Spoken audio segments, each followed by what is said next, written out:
படம் உண்மையிலே சூப்பரா இருந்துச்சு. உண்மையிலேயே இந்த மாரி படத்த பார்க்குறப்ப தான் இந்த மாரி ஒரு பிளேயர்ஸ் இருக்காங்க. ஒரு அன்சங் ஹீரோஸ் இருக்காங்க.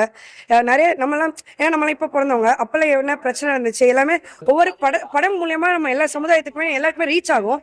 அது உண்மையிலேயே ஒவ்வொரு படத்து மூலியமா பார்க்கும்பொழுது, இந்த படத்து மூலியமா தான் வனத்தி கணேசன்னு ஒருத்தவங்க இருக்காங்க. ஒரு கபடி பிளேயர் இருக்காங்க. அர்ஜுனா அவார்டு வாங்கியிருக்காங்க. அவங்களெல்லாம் பத்தி எனக்கு இப்பதான் உண்மையிலே சீரியஸா தெரியுது.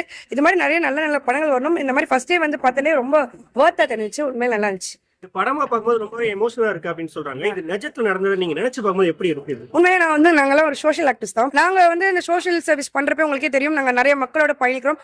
நிறைய நாங்க வந்து பின்தங்கிய சமூகமா அதாவது நாங்க வந்து ரொம்ப நாங்க சமூகம்லாம் பார்க்கல. எல்லாருமே நம்ம சமுதாயத்துக்கு ஏதாவது பண்ணணும் தான் நாங்கள் பார்த்துட்டு இருக்கோம். இப்போ நிறைய மக்களை பார்த்துருக்கோம். ஒடுக்கப்பட்ட மக்கள் கூட நாங்கள் பயணம் பண்ணியிருக்கோம். அவங்களுக்கு கல்விக்கெல்லாம் உதவுறோம். ஸோ இந்த மாதிரி படங்கள் பார்க்குறப்ப எங்களுக்கு அதை ரிலேட் பண்ண முடியும். எங்களால் அதை வந்து ரிலேட் பண்ணிக்க முடியுது. அந்த வழிகள்லாம் நாங்கள் பார்த்தது இந்த படத்தை மூலியமா இன்னும் நிறைய பேர் தெரிஞ்சிச்சுன்னா எல்லாருமே சமங்கிறத எல்லாருமே நிரூபிக்கலாம்னு நினைக்கிறேன். பொதுவாக மாரி செல்வராஜ் அப்படின்னாவே அவர் இந்த ஒடுக்கப்பட்டவங்க மட்டுமே ஓவரா பத்தி பேசிட்டு இருக்கான்னு சொல்லிட்டு அவர் மேல குற்றச்சாட்டு வைக்கிறாங்க. அதை நீங்க எப்படி பாக்குறீங்க? அதெல்லாம் கண்டிப்பா இல்லைன்னு நினைக்கிறேன். ஏன்னா இல்ல அது உண்மையிலே அது வந்து அப்படி சொல்றது அவர் வந்து நடந்த கதை மனைத்தி கணேசன். அது வந்து பேர் மட்டும்தான் வேற.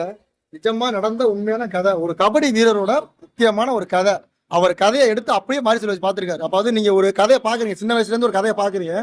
ஒருத்தர் எப்படி வர்றாரு, எப்படி போறாரு, அதை பார்த்து அப்படியே அந்த தென் மாவட்டத்தில் நடந்ததை அப்படியே எடுத்து வச்சிருக்காரு. மற்றபடி வேற எந்த ஒரு இது குறியீடு அறிவு அதெல்லாம் கிடையாது.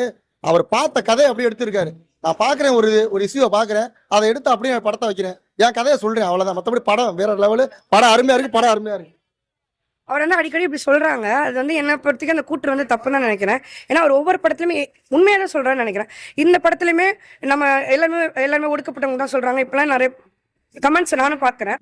ஆனா இதுல பாத்தீங்கன்னா ஒரு நல்ல ஒரு நான் ஃபுல்லா சொல்ல விரும்பல, இதுல ஒரு நல்ல ஒரு கேரக்டர். அவர் வந்து ரொம்ப பின்புலம் உள்ளவர். ஆனா அவர்கிட்ட இருக்க பாசிட்டிவா அவர் கொண்டு வந்திருக்காரு. நானே வியப்பேன். அவர் வில்லன் மாதிரி கொண்டு வந்தாங்க, ஒரு மாதிரி வில்லன் மாதிரி முடிச்சிருவாங்கன்னு நினைச்சேன். பட் அவரும் அந்த வனத்தி அந்த இதுல வந்து ஒரு அந்த பிளேயர் இருக்காருல்ல, அவரோட இவ்வளவு வெற்றிக்கு அவருமே ஒரு பின்புலமா இருந்திருக்காரு. அதை நம்ம பார்க்கலாம். ஸோ இது வந்து ஒரு பயஸ்டா பார்க்காம ஒரு நடுநிலையா பார்த்துட்டு போகணும்னு நினைக்கிறேன். இதுல வந்து அவர் வந்து இவங்களை சொல்றாங்க இவங்களை சொல்ல பார்க்காம இப்பெல்லாம் இருந்துச்சு, நம்ம இப்பெல்லாம் மாத்திக்கணுங்கிறத நம்ம ஒரு லெசன் எடுத்துட்டு போனா நல்லா இருக்கும்னு நினைக்கிறேன். ஒரு டேரக்டர் இந்த படத்தை எந்த மாதிரி எடுத்திருக்காங்க? நான் வந்து மாரி செல்வ சாருக்கு எல்லாரும் மாதிரியே நானும் ஒரு ஃபேன் தான். அவரோட அப்பையிலேருந்து எல்லா படமும் பார்த்துட்டு இருக்கேன். வாழையெல்லாம் வந்து எனக்கு ஷோ கிடைக்கவே இல்லை. கடைசி நாள் வந்து எப்படியாவது பார்த்துன்னு பார்த்தேன். அவர் வந்து ரொம்ப யூனிக்கா போரே அடிக்கல ப்ரோ. உண்மையை சொல்றேன். இது 2:30 மணிக்கு 2:15 ஸ்டார்ட் ஆச்சு. இப்போ மணி பார்த்தீங்கன்னா 5:19. நாங்கள் வரப்போ ஒரு 5:15 இருக்கும். உண்மையில ஒரே இடத்துல கூட லேகே இல்லை, போரே அடிக்கல. ஒருமே சாதாரணமாக தான் கதை போகுது. பட் அந்த ஊரோட வாழ்வியல், ஒவ்வொரு மக்களோட வாழ்வியல், ஒவ்வொருத்தவங்களோட பின்புலம் அதெல்லாம் பார்க்குறப்போ உண்மையை ரசிக்கக்கூடியதாக இருக்கு. ரொம்ப வலியும் அதில் சொல்லப்படுது. இந்த வழியெல்லாம் அனுபவிச்சாதான் தெரியும் சொல்லுவாங்க. ஆனால் உண்மையிலே இது பார்க்கும்போது நம்மளுக்கும் அந்த வழி தெரியுது. இன்னும் மக்கள் எல்லாம் இவ்வளோ கஷ்டப்பட்டிருக்காங்க, இன்னும் பட்டுட்டு இருக்காங்க.